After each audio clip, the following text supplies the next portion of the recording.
Hello, let me introduce you to carrots. So this is a wild carrot. Wild carrot is widespread in Northern Hemisphere and typically you can find it in temperate zone.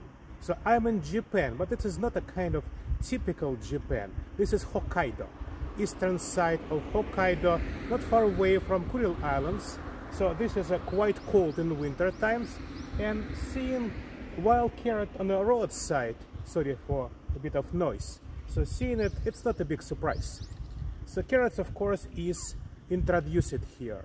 Carrots are generally Mediterranean plants. They also grow in Central Asia, and very big diversity of cultivated carrots are in Afghanistan. And Japan inherited some interesting carrots. You can not only find the typical red ones in the store, but also purple ones. But wild carrot does not actually produce the typical good big vegetable carrots. So this is a plant with very small root, and it's typically not quite easy to find it.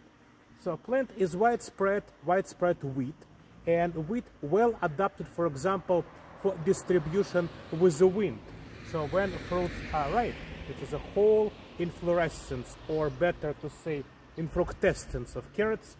This thing will detach from the plant, and together with fruits, actually fruitlets, because each fruit of carrot will split into halves. So together with fruitlets, it can go rotating along the road. Nice adaptation to dry climates, and of course to windy weather. But I will speak today about inflorescence of carrots. So very nice collective inflorescence, many small flowers, typical for umbel family, for umbelliferae or Apiaceae. So very normal situation.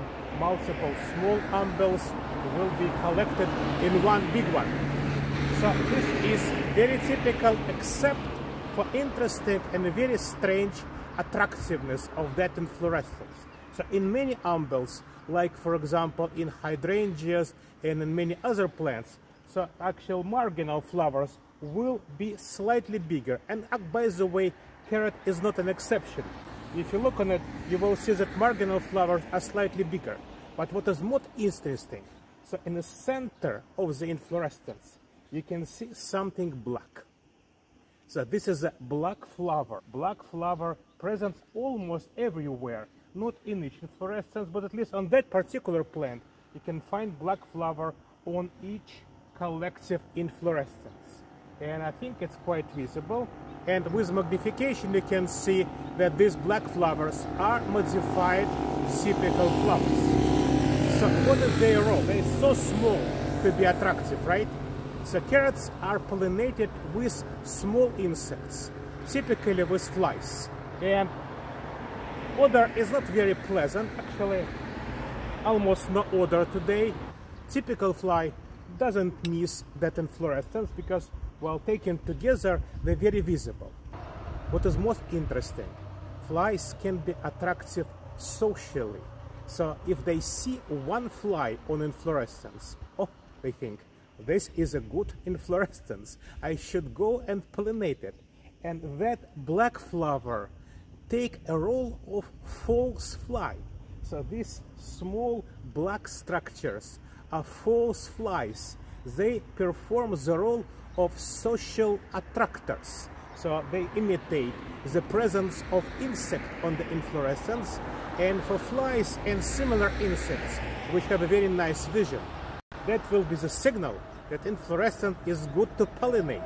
So very strange and unusual thing. And they're probably present in some different plants, but on carrots this is extremely well visible because black on the white surrounding, so altogether with bigger marginal flowers, make carrot very well pollinated with insects who see these inflorescences very well. So this is my story about wild carrot, which grows on Hokkaido, and today is July 19. Thank you very much.